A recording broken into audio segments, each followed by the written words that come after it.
An average African man so much believes that what makes him a complete man is to provide. Is it their fault? No, it's not entirely their fault, because that is the way that society has groomed them.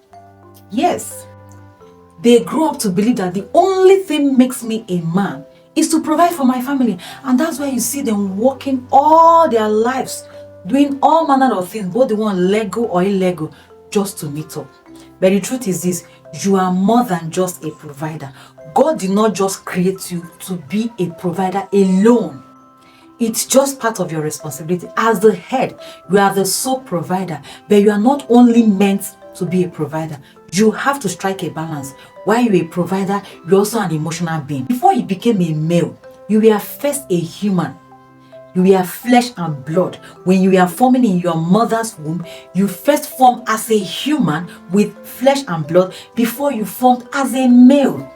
So you have emotions running in you. You are also an emotional being. It is society that has made you believe that you are not emotional. And that's why we see many men today bottling up emotions. Men don't cry, don't talk, don't cry, bottle it, bear it. And you see these people overwhelmed, depressed. They don't know how to talk. They don't know who to talk to. They don't know how to express themselves, because you have been made to believe that you are a man. Traditions has made you believe that as a man, you don't break down. You don't have emotion. You don't feel emotional. You don't cry. You don't express yourself. But that's wrong. That is not the original intention of God. You as a husband, you are not only meant to be a provider. And that's the reason many of you will work and struggle every day. The only thing you wake up to do is to be working and working all your life, neglecting your family, or per se, leaving your family, neglecting the emotional needs of your family. Because you have been meant to believe that the only thing that makes you a man is to work. That means if that work is removed from you, you are gone. It doesn't supposed to be so. That's why many of you are just working. You don't have any emotional connection with your spouse. You don't have any emotional connection with your wife or your children. You are just working. Many of you, you are not there in your children's life during their formative stage. They are growing. You don't know anything about them. You don't even remember their birthdays. You don't even know the classes they are. If they ask you what class is your child, I've met many fathers like that. What is the age of your child? They don't know. What class is your child? They don't know. Because they are not there. You are not there when they are developing as boys and girls. You are not there during their puberty stage and adolescent age. You don't know anything about that. You don't know their hobbies, their talents, their gifts. You don't even know their friends. You are not just a provider. You are also an emotional person. You are also an emotional companion. The primary reason why God brought a man and a woman together is for companionship. If not, if it is just to be provided, anybody can provide for themselves. Yes, I've seen women who are so independent. Women can as well birth children, raise them, take care of them. If it is all about providing, a woman can single-handedly birth children and take care of them. But it's more than that. A man needs a woman and a woman needs a man. That's why in the book of Genesis, God looked at Adam and looked at him and said, no, it is not good for a man to be alone. Can God make a mistake? Can God be wrong? No. Imagine God, who has made everything for Adam, made him the head in the Garden of Eden. Adam had all the animals around him, all kinds of them. He even named them. The guy was busy working all day. But God looked at him and said, no, even though this guy is busy, even though he had all the animals surrounding him, something is lacking in him. God saw that Adam was alone. There was an emotional need in Adam's life, and that is also applicable to you today. Everybody needs someone that will be there emotionally. Everybody has an emotional need, despite being a man or a woman. And that's why God brought two persons together. And we keep saying it, for companionship. But today we have two persons staying together in a house. There is no emotional connection. Let me go back to the story of Adam. Adam had all the animals around him. He gave them names. But this guy was lonely. And God looked at him and said, Kai, if I leave this guy the way he's going, one day loneliness go by the guy.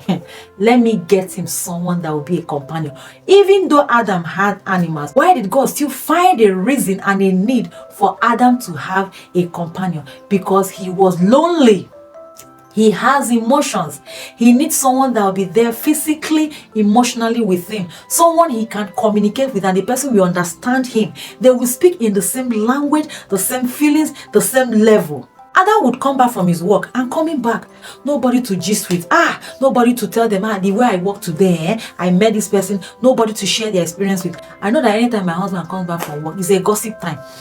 We will gossip, we will talk, we will gist about everything. Families, friends, work, and at the end of the day, you are refreshed. That is that emotional need. Many people are not like that. Many couples, they don't sit together to gist. They don't talk. Because you as an African man, you have been meant to believe that he's only providing. I've met a man, I asked him, I said, when do you have time for your family? You're always busy. He told me, he said, there is no time. I said, your wife, uncle? He said, she's there. I said, your wife is there. You are not there emotionally. You don't even know what happens in this woman's life. You don't know when she's sick, when she's emotionally down. You don't know when she's having her cramps and she needs you by the side, even to be saying sorry. You are not there to hug her. You are not there because you are working. You leave early in the morning. You come back late at night. Is that the kind of life you want to live? And you continue to do this all the days of your life. Your wife is celebrating birthday. You don't know. You don't even write anything to say happy birthday. You don't buy a gift. You don't appreciate. You don't wish her happy birthday. Your wife needs you emotionally. So when God looked at Adam and said, man, this guy will go back, and God saw that he will come back from work. He's tired. All the animals, different kinds and shapes. Monkey is there, dog, cats, elephant, horse, giraffe, name them, beautiful birds, all manner of animals, lion, tiger. And God looked at Adam and saw that he was still emotionally not satisfied. And God saw that he was emotionally empty. And God said, don't worry, I know what to do. I said, my guy, sleep. And Adam slept. And out of his own rib, oh my God, too much. God is so creative. And out of the same Adam, God did not go far. He did not go to another planet to get another human being from the same Adam. That is to tell you that you as a man, your wife came from your rib. And she should also fit into that rib as your satisfaction, as that emotional need. She should fill your emotional space. She should fill your emotional vacancy. And when Adam woke up, guess what happened? Adam looked at her and said, what? Who am I seeing? Who is this beautiful creature? I've never seen this kind of a person all my life. He had seen all animals, though, different types, beautiful. But there's something that attracted him. That's why it is good to marry someone you are attracted to. Don't marry someone you are not attracted to. Fine, I'm not saying that attraction is the only thing, but you should marry someone that when you look at her or look at him, something in you start to sing a new song. Guess what happened, guys? When Adam looked at her, my guy became an emergency poet. Immediately he composed a poem. This is the bone of my bone. This is the flesh of my flesh. Who told Adam? Oga, who told you that this came from you? That's why I frown at men that maltreat their wife. You are maltreating yourself. She came out from you. She's another version of you. When Adam saw her, I said, man, this is a human being like me. Another version of me. This one has boobs. This one has shape. My own, here is flat. Here is flat. But this one, there's something about her. She has a beautiful hair. And Adam became a poet and started composing songs. I imagine his excitement. Seeing someone that looks like him, someone that he can gist with, someone that he will come back from work and say, babe, if you see as I work out today, if you see traffic, if you see this, and the wife will know what to say. Your wife feels that emotional need. When you come back from work, you gist with her. I love couples who are happy. That's why I celebrate good marriages. No matter the years, even if it is 1 year, I love good marriages. I'm an advocate of good marriage. And that's why I preach it. I'm happy because marriage is one of the things that God made. And everything that God made is good. Forget what the world is teaching out there. Marriage is too sweet, my dear. If you are not married, marry. It is sweet, but make sure you marry person when you hear correct. Marry someone that is okay. Do you get? So when Adam saw Eve, he became so excited. And that's why when Eve gave Adam apple, my guy no argue. You don't think my guy don't think he collect apple chop. He has finished eating apple. He said, wait, is this not what God asked us not to eat? Because he was excited. You should be excited about your wife. You wake up in the morning, you look at her. My baby, you are so beautiful. You are the most beautiful creature I have seen. Imagine life without you. I don't want to imagine it. You are so beautiful. Because women will love that, not flattery. If you don't do it for your wife, who else? If you're not excited about your wife, is it outsiders that should be excited? The Bible says in Proverbs 5:15, drink from your own cistern and out of thy own running well, your own water. Your wife is your own fountain. Drink from her. Stop looking for them outside. All those CC that you are looking for outside, if they also become your wife, they might even be worse. That thing you are looking for is inside. You should be excited about your wife.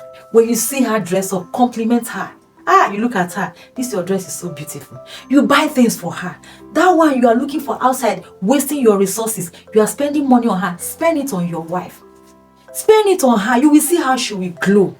Yes, now, a wife that has birthed how many children? You still expect her body to be like that? You have to maintain her. And marriage is not for today. That's why if you are still single, please marry someone that is responsible. That even in the next years to come, he or she will still be there with you. Because marriage comes with lots of baggages. Some marry and it takes them years to have children. Some marry, sickness coming, loss of job and many things. Marriage is more than just saying I do. So being a man is not just being a provider. You're also an emotional being. God has created you to be an emotional being. Don't just marry a woman and you leave her, you dump her. You don't care about her. You don't know what goes on in her life. Because the society has made it to be so. And that is why even in families, you see parents preferring those that are providing, those that bring more. But life is more than that. And that's why you see most men hustling, working to gather everything, wealth, affluence. There's nothing bad in having everything. But I feel that the best way to live your life is not just acquiring everything in life, but also the number of lives you have impacted with all your wealth. And the truth is this, one of the reasons why many people are hustling and working to gather everything is not just for their satisfaction. It's just to show some levels, you understand, competition. And because society value and respect those that they have it, they have money, they have everything. That means if they remove that money from you, you are gone. You are empty. Aside the hustling that you are hustling today, aside everything you are gathering, you are working, if they remove those things from you, if you lose everything you are working for today, will you still have your spouse and family to fall back on? And many of you, all you know is to be working. You don't even care for yourself. You don't go to the hospital. You don't care about your health. You are working all the days of your life. And sometimes at the end of the day, one sickness will just come. And the person, the time for retirement to enjoy your life, we are treating one sickness or the other till you die. Is that the kind of life you want? You have to balance it. You have to strike a balance. While you are working, you are also an emotional person. While you are working, you are also a provider. Sometimes be vulnerable to your spouse. You are passing through something in your life, in your business. Share with your wife. Don't keep it to yourself. Men don't cry. Men are this, men are that. And that's why many of you are gradually fading away. You work all your life, you don't check your health status, you don't check your BP, you don't treat any sickness. All you know about your life is to be working.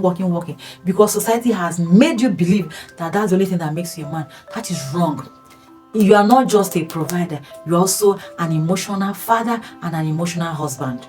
You have to adjust. If you don't know how to learn, nobody is saying that you should be romantic overnight, but gradually start adjusting.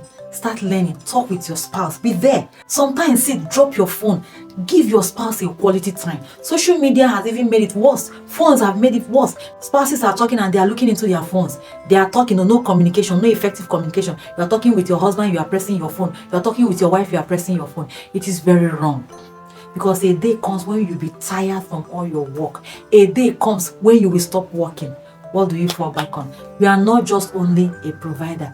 Fine, I know that the Bible says that he that cannot provide for his family is worse than an infidel. The Bible also says that it is not good for a man to be alone, meaning that you have to be there emotionally for your spouse. You can actually be a better husband. And to every man and every husband who are there emotionally for their spouse, kudos. You will live long with your spouse. You will enjoy the fruits of your labor. For all your works, God will multiply them and give you abundance. Thank you so much for staying with me again on Mind with Aya series. I hope you have learned one or two things.